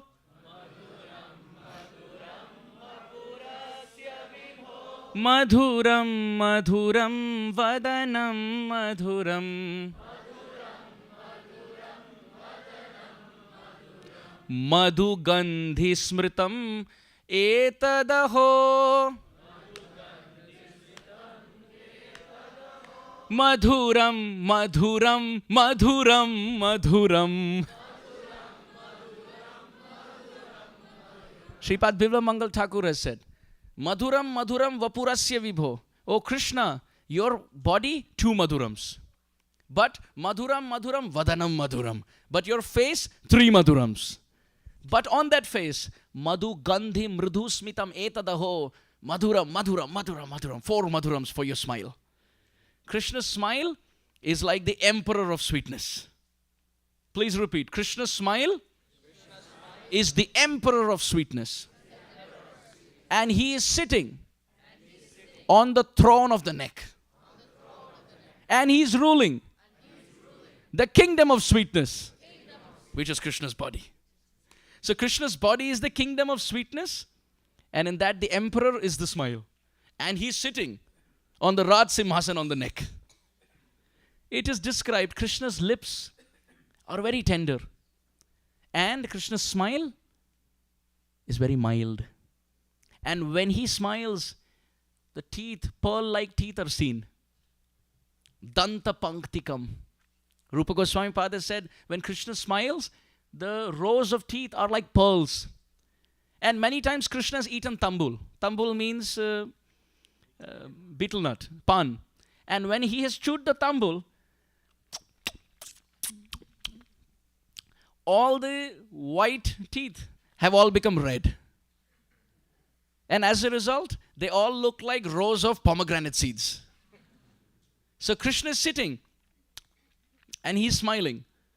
So the tenderness of his lips, the mildness of his smile, the honey fragrance of his breath, and the pomegranate color of his teeth. Inconceivable. This is our Lord. Not performing bhakti because Shastra says. Not performing bhakti because everyone is saying. Not performing bhakti because, oh, if I don't perform bhakti, I may go to hell. But performing bhakti, being attracted to this form of Krishna. This is Rag Marg. This is the path of spontaneous love, where seva is performed because of attraction to Krishna. So we all must do seva. But to do seva, one must have inspiration. Otherwise, it will be burden on the shoulder. And that inspiration comes by studying Shastra, by hearing Hari Katha. When you hear about Krishna, then you feel, oh, this is how beautiful my Lord is. I want to do Pujari Seva. I want to get on the altar and serve Neela Madhav. Then you hear about Neela Madhav's beauty, then you feel like, oh, I want to make garlands for my Lord. I want to cook for my Lord. I want to clean the temple where my Lord lives. So it's not because someone told, it's not because Shastra says, it's not out of fear, but it is out of love. This is bhakti. So Chaitanya Mahaprabhu is saying, this Krishna is very breathtakingly intoxicating. When Krishna plays hide and seek with his friends, all the friends are searching out, where is our Gopal? Where is our Gopal? And Gopal is hiding in some cave. They don't know how to find him. When the friends are hiding, Gopal goes around finding, because he's Paramatma, he knows everyone. He knows, oh, Madhumangal is hiding there, just find where the ants are, because that's where the sweet is. And where the sweet laddus are, that's where Madhumangal is. So Krishna can find his friends. But when the friends try to find Krishna, they can't find him. Because Krishna is Paramatma and he knows how to hide in the heart. He plays hide and seek. He's playing hide and seek with us, see, for lifetimes. He can see us, but we can't see him. And we don't even have a desire to see him. Look at that. How unfortunate. So when Krishna plays hide and seek with the friends can very quickly find Krishna. Why? Because Krishna is hiding in the caves and he's breathing. And as he's breathing, the nectar intoxicated ambrosial flow, honey-like flow of fragrance from his mouth is calling all the bumblebees. So the friends have to simply go and see where there's a cloud of bumblebees. And that's where Krishna is. And it's quite nice because bumblebees always get attracted to where there's honey. And honey is where there's lotus flower. So Krishna's face is a mukha kamal. is a lotus face. And from the mouth is the honey. And that's where the bumblebees go. From Krishna's smile comes many things. Whatever Krishna's chewing comes from his mouth. Krishna's flute playing comes from his smile. Krishna's jokes come from his smile. Actually, Krishna is very humorous. One time there was a gopi by the name Sri Radha. Have you heard of this gopi? One time our beloved Srimati Radharani, she went to Surya Kund. Where did she go? She went to Surya Kund to perform seva for Surya Dev. Why does she perform seva to Surya Dev? Because it is described in Vedic culture that if the wife worships the sun god, then the life of her husband increases. So Radharani goes to Surya Kund. Is everyone paying attention? Yes? Are you all at Surya Kund seeing this pastime? So Radharani is at Surya Kund and she's worshipping the sun god. Because in Vedic culture it is said if the wife worships the sun god, then the duration of the husband's life increases. So Radharani goes there to worship. Jatila lets her go. Why? Because Jatila is thinking that Radharani is offering Surya Puja for the longevity of her husband called Abhimanyu, who is Jatila's son. But actually she's offering it for her eternal husband, Brajendra Nandan Shri Krishna. Yatra gayanti mad bhaktaha tatra tishtami narada. Where devotees call out, Krishna must come. So there Krishna and Madhumangal come as the pujari. Because for every yajna, for every anushtan, you need a pandit. So Krishna and Madhumangal go there. Madhumangal is rubbing his stomach and he's going there. Krishna said, stop rubbing your tummy. She will know it's you. We are in disguise. We are in disguise. So Madhumangal and Krishna both are going. Like Brahmanas, they have tied their head with a cloth and they have carried some books under their armpit and they're walking. And they don't go to Radharani. They're just doing parikrama of Surya Kund. They're doing Achaman. And they're sitting there and they're chanting some prayers and Krishna doesn't even know what to say. He's just mumbling some mantras. Madhumangal is smiling. He says, that's not how you chant. Krishna says, you take lead. I am Gopa, you're Brahmana. Shame on you. You don't correct me. Come on, you lead. So both of them are sitting and chanting mantras.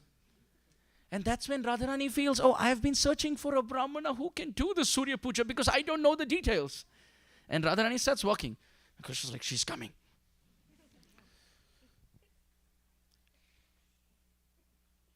Meditate. Show our sincerity. And then Radharani says, excuse me, yes, how may I serve you? Radharani says, actually, I want to do Surya Puja, but I don't know how to do it. Can you help me? Krishna says, sure. I mean, I'm a little busy with so many things, but if you really need help, I will try. And then Krishna and Madhumangal, they come and they're chanting mantras. And whenever the name of the husband comes,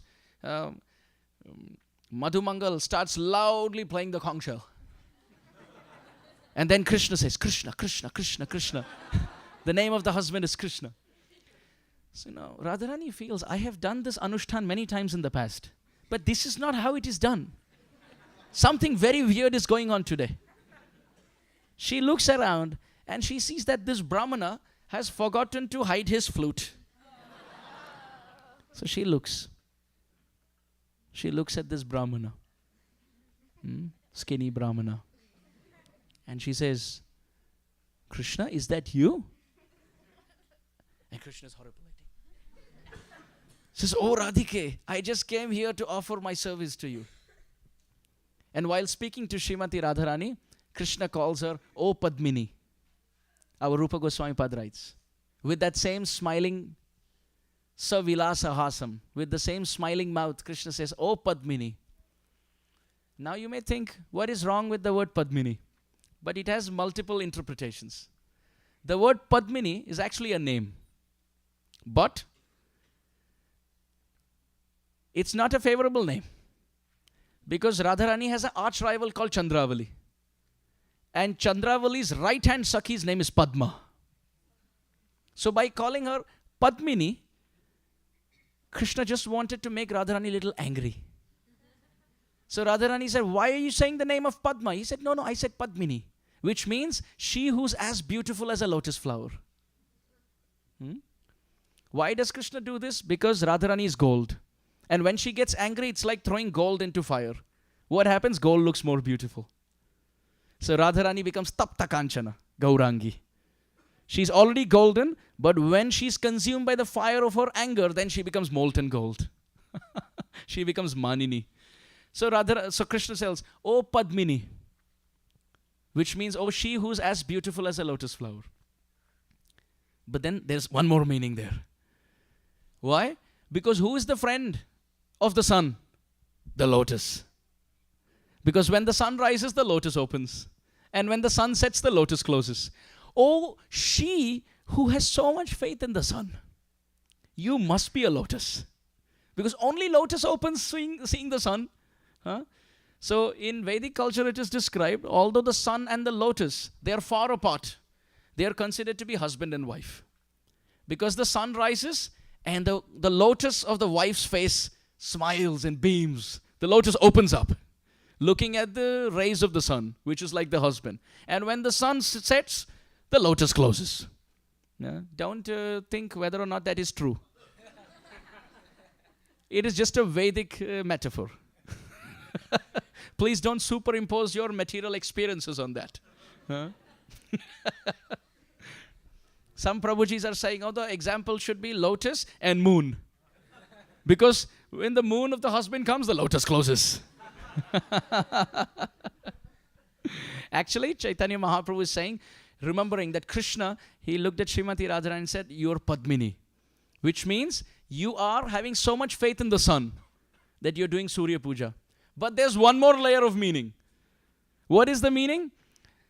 The lotus is the wife and the sun is the husband. But does the sun ever come to the lotus? No. Who comes to the lotus? Black bumblebee.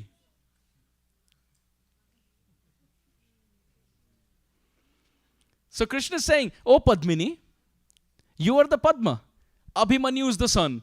But I am the black bumblebee who's always hovering around the lotus of your heart, of your prem." So Chaitanya Mahaprabhu, while speaking to Sanatan Goswami, is remembering all these jokes coming from the smile of Krishna. So vilasahasam. How is this Krishna? Nityotsavam. Like we said, it's like a pash khela. It's like a gambling dice game. It continues. Nitya Utsava. It's a festival for the eyes. When you look at Krishna, it's a festival. Actually, Caitanya Charitamrita describes how fragrant is Krishna's body. How fragrant. Does anyone have an estimate of how fragrant Krishna's body is? Our Caitanya Charitamrita, Kaviraj Goswami Pad describes. Everyone please repeat after me. Chandan. What is Chandan? Sandalwood. Musk. Aguru. Camphor. And all the fragrant aromatic substances of this world. All of them mixed together with the nectar coming from the whirl of blue lotus flowers. Think about blue lotus flowers. How beautiful are blue lotus flowers. And the whirl of the blue lotus flowers is yellow. And the honey fragrance from there mixed with chandan, sandalwood, mixed with some musk from the deer, mixed with aguru and camphor, and all the fragrant substances, all this put together falls flat on the ground in shame in comparison to the natural bodily beauty of Shama Sundar. Krishnadas Kaviraj Goswami describes when Krishna wears flower garlands carry Krishna's fragrance. When we wear flower garlands, sometimes our dress may have the fragrance of the flower. But when Krishna puts flower garlands, Kaviraj Goswami says the flower garlands carry the fragrance of Krishna's form. And when Mahaprabhu smells this fragrance, everyone please smell. Did you smell Krishna's fragrance? Say yes. Because you're in the Leela. Mahaprabhu says when you smell this fragrance, what happens? Please everyone repeat. Same madana mohana. Sakhitanoti nasa spriham.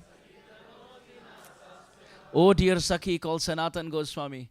This Madan Mohan, the fragrance of his form, when it goes into my nose, tanoti, it increases the greed of my nostrils. When this form enters my eye, what happens? Same madana mohana. Sakhitanoti netra spriham.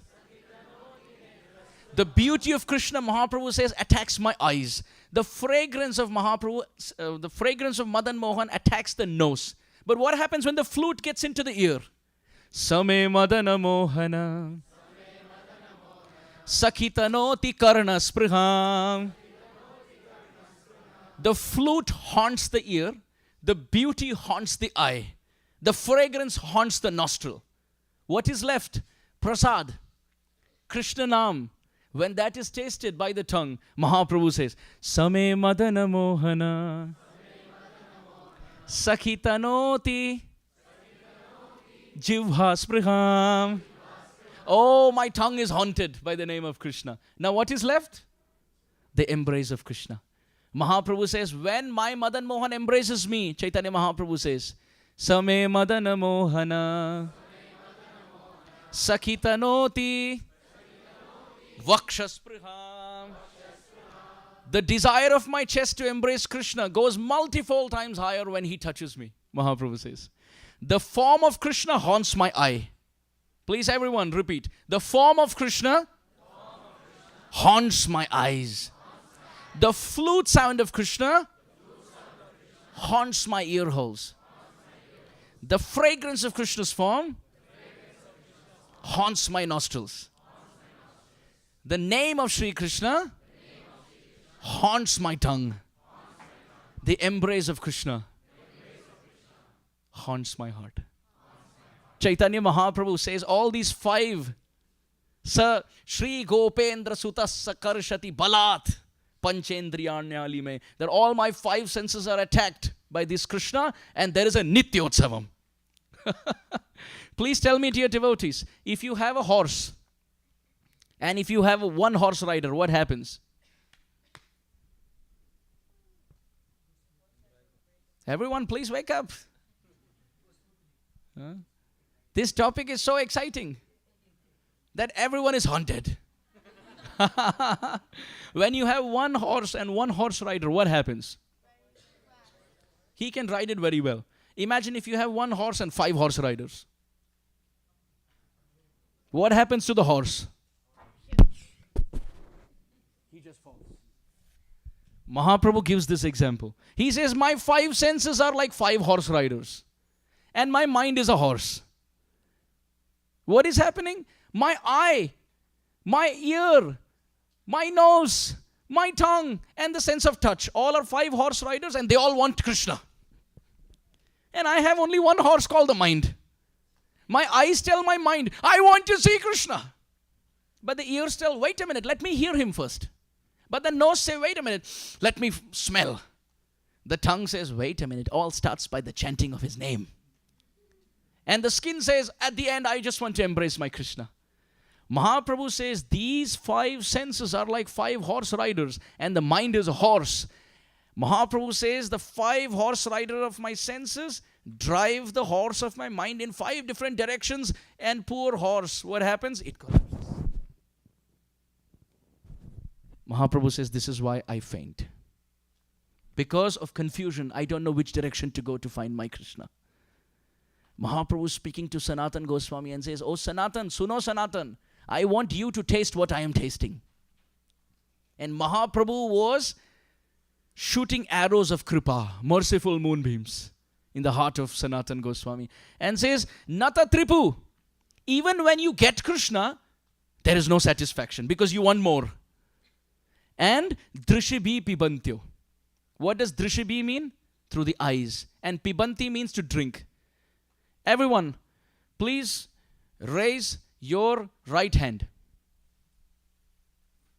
Okay, put it down. Did I say right arm?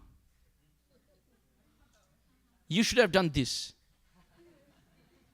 What did you do? Why? Because when I say hand, arm is understood.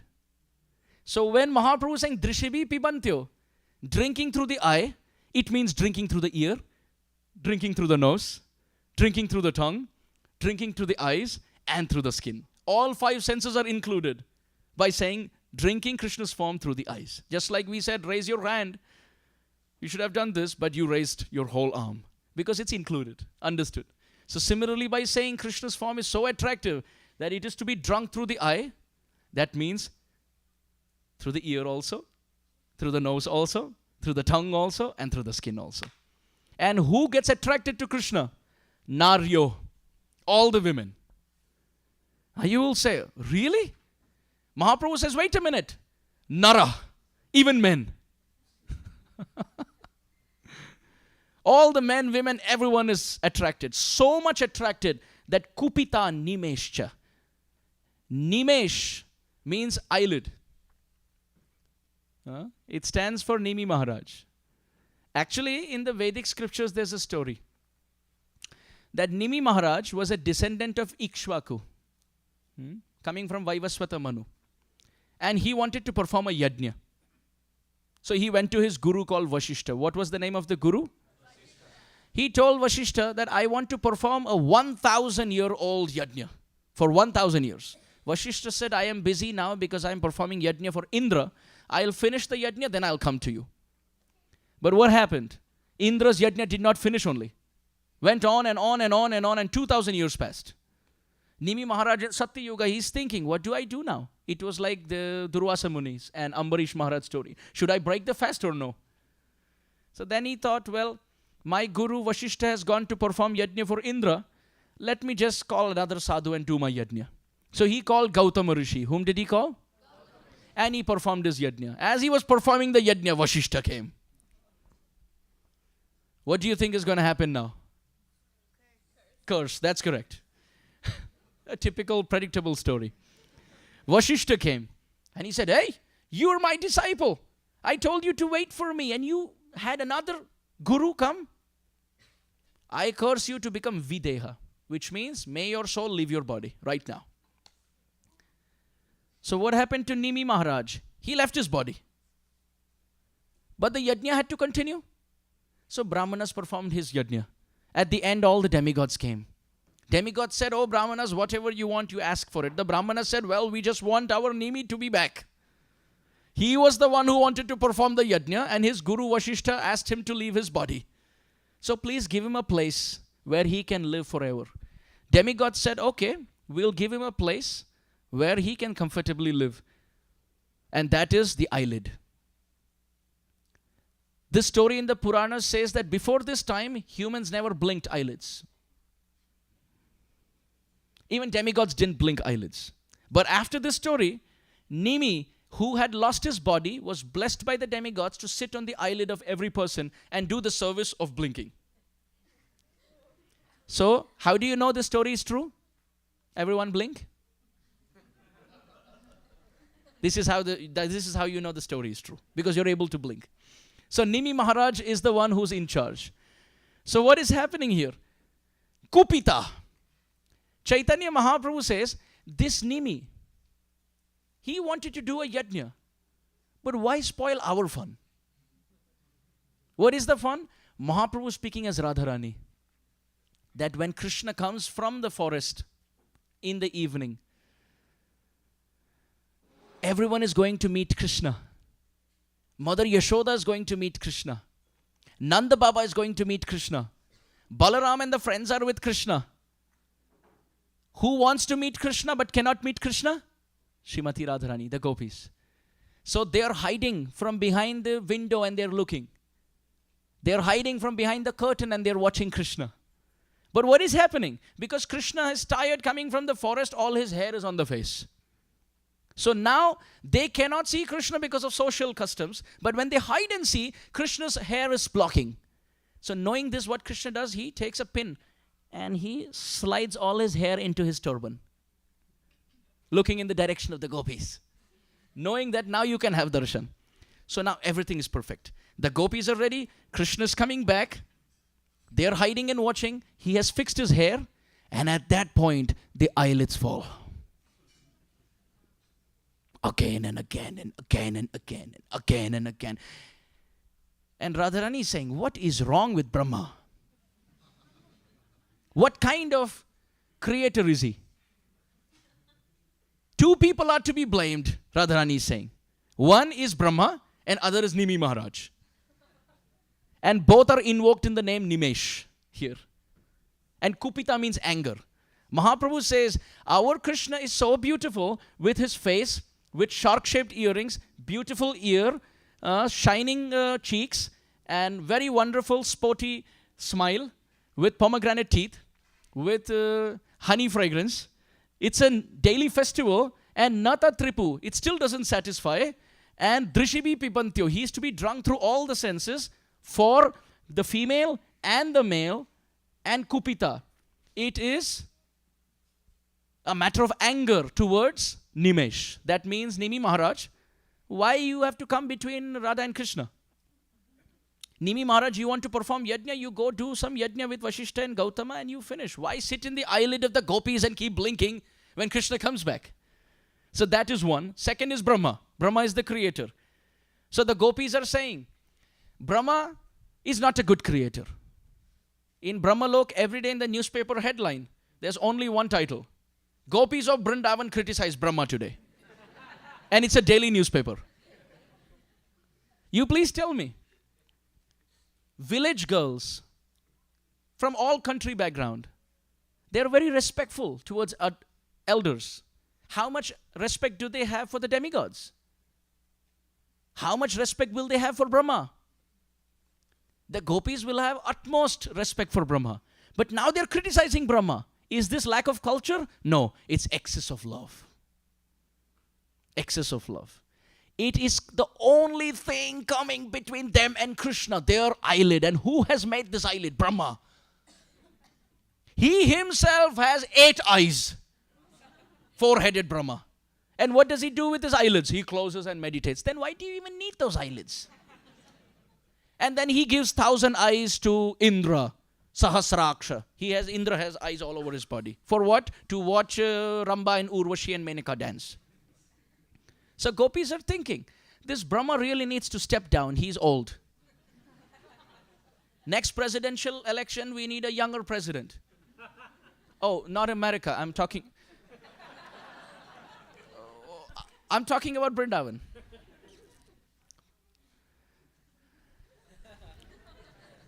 The president is too old, Brahma.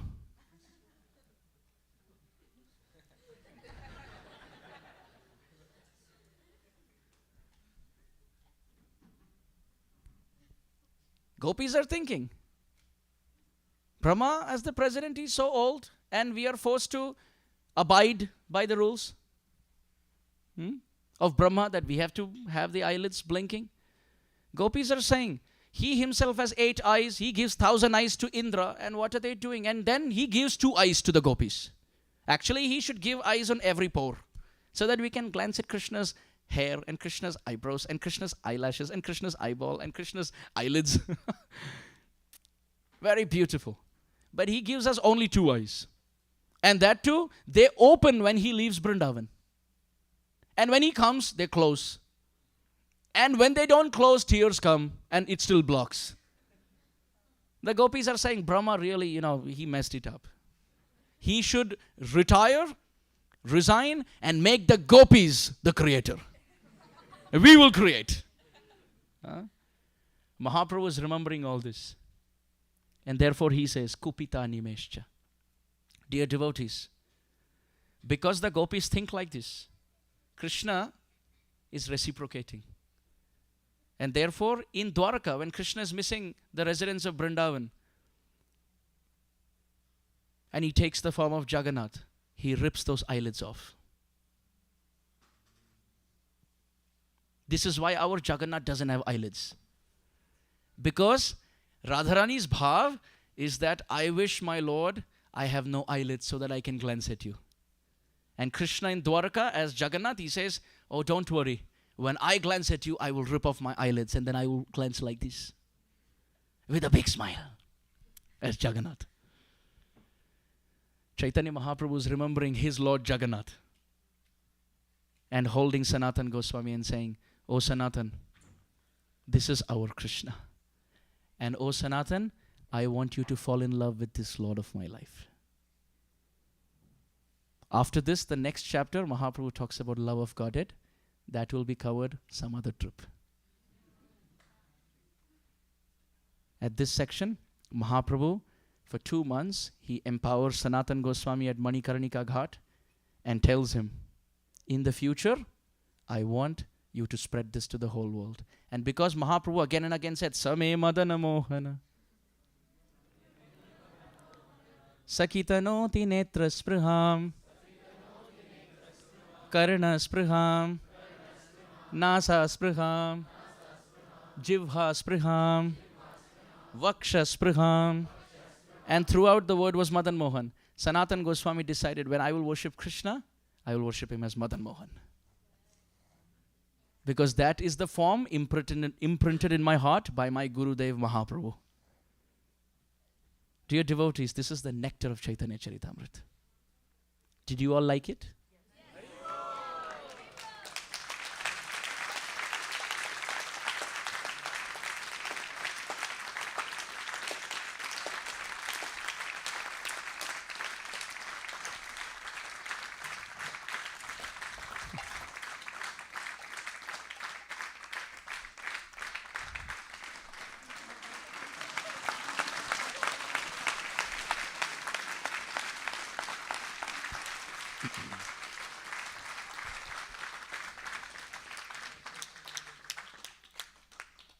This book, which is full of Sanskrit and Bengali, it took 8 years for Srila Bhaktivinoda Thakur to find in Bengal. A Bengali text called Caitanya Charitamrita had become so rare that Bhaktivinoda Thakur took 8 years to find it in Bengal. We have it in every home around this world. It was translated word by word by word by word by word by Srila Prabhupada.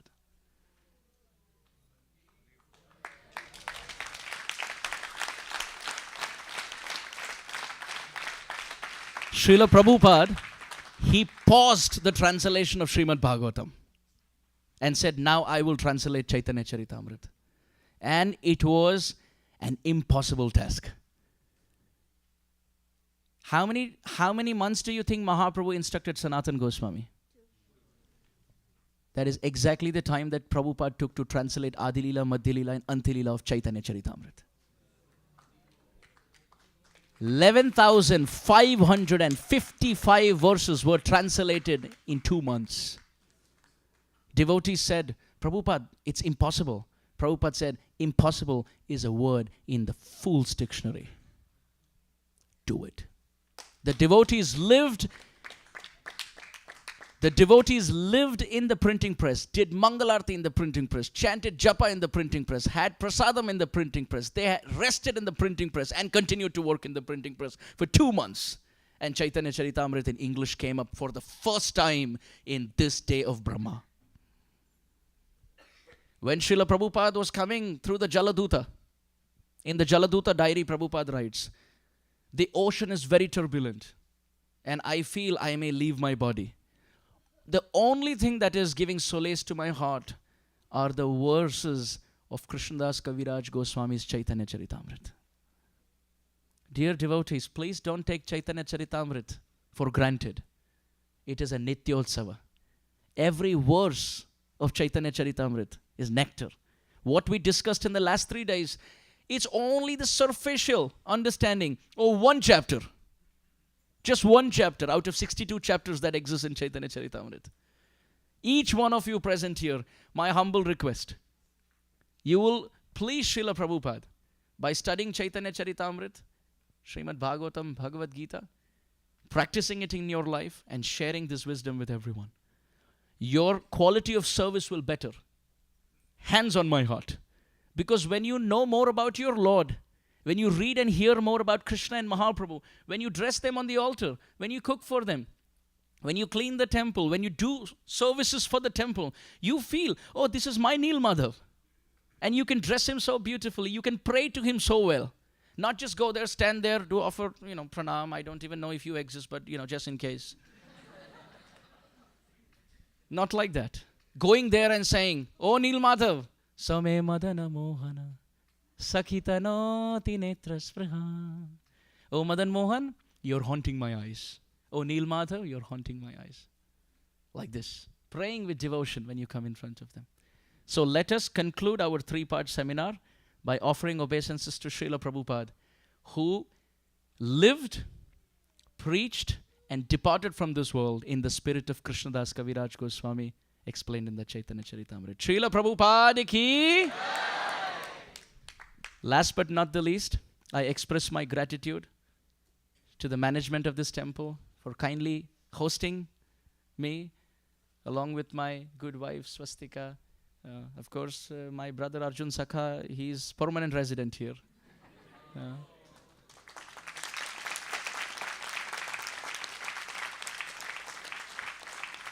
So this is like second home for me, because I can come to meet my brother, and all of you are such wonderful family, taking such good care of my brother.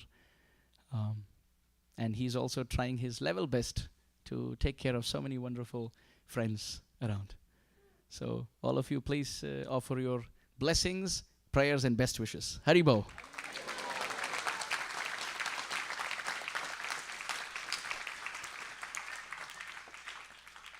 This beautiful, wonderful community spearheaded by Harivilas Maharaj. At the age of 77, yes? Have you ever seen anybody as energetic as Maharaj at 77? I remember when on one day I saw Maharaj with that big drum outside,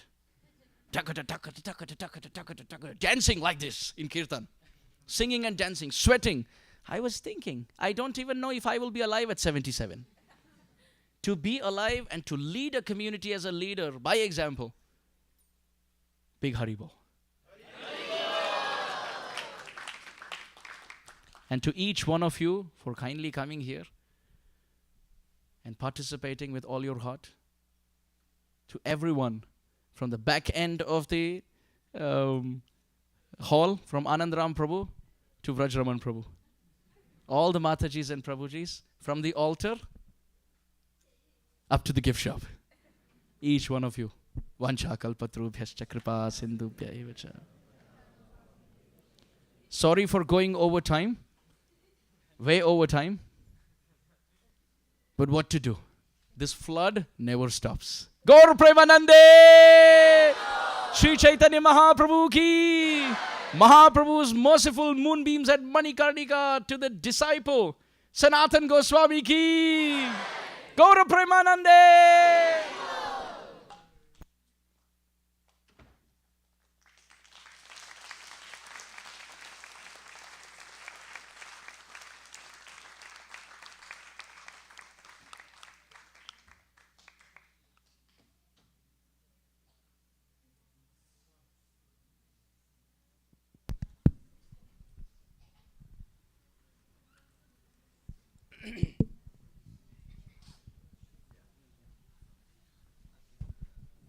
Hare Krishna, dear devotees.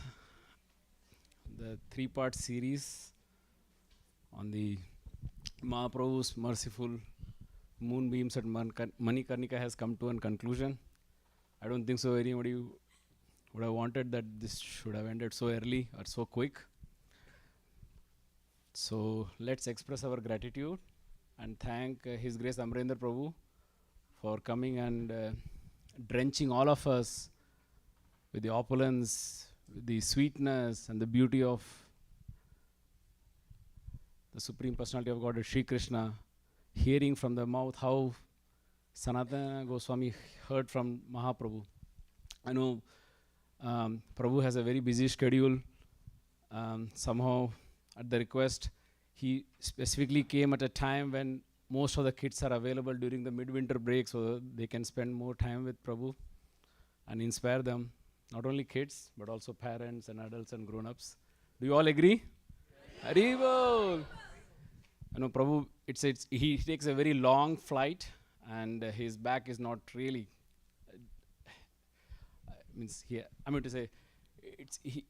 flying here is also so much of strainers on his body actually, but still he comes because he has love for this congregation. So let's express our gratitude to His Grace Amarendra Prabhu and also Swastika Mataji, Her Grace Swastika Mataji for coming here blessing all of us. Not just a formality, just from the core of our heart, by loudly chanting Hari Bol 3 times. Hari Bol! Hari Bol! Hari Bol! So Prabhu, humble request. So please, you can plan your next trip. I think Damodar Prasad Prabhu already invited you yesterday. So, okay. Damodar Prasad Prabhu never invites me. He doesn't let me leave only.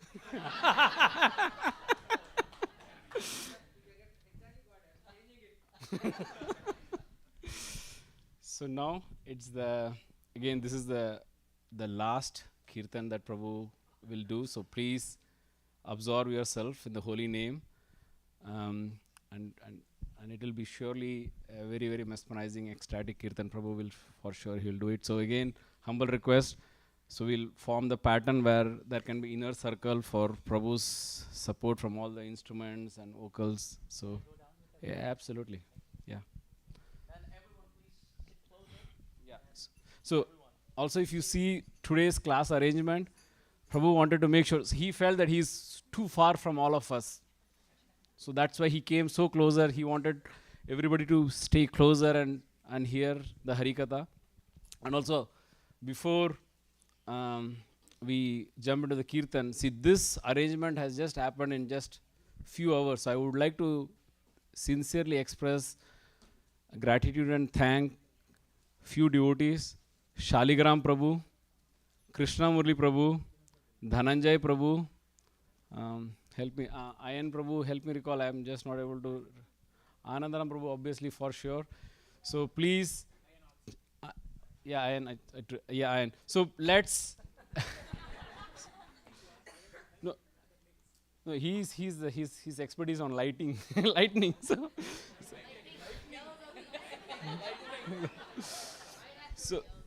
So let's also chant Hari Bol for these devotees. I hope he goes to Golok Vrindavan and not Brahmajyoti. He's our lightning technician. So let's also thank all these devotees to make this arrangement in a very short time frame. So Hari Bol 3 times for these devotees. Hari Bol! Hari Bol! Hari Bol!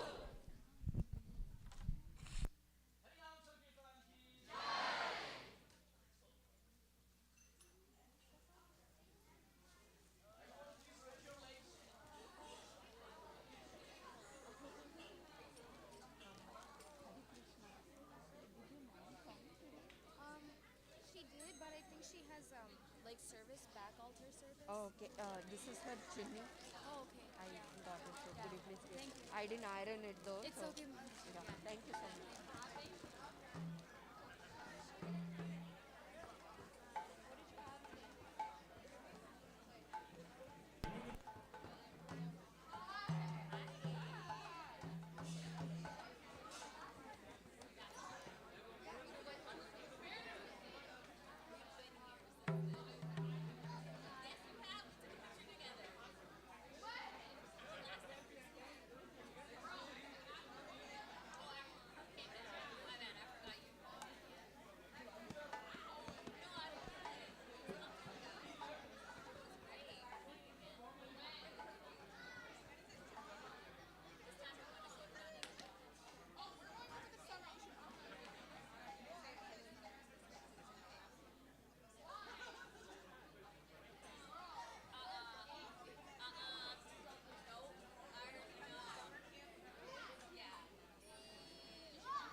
5 minutes, okay? Because I need to mark those things. Yesterday I couldn't get that. Sure.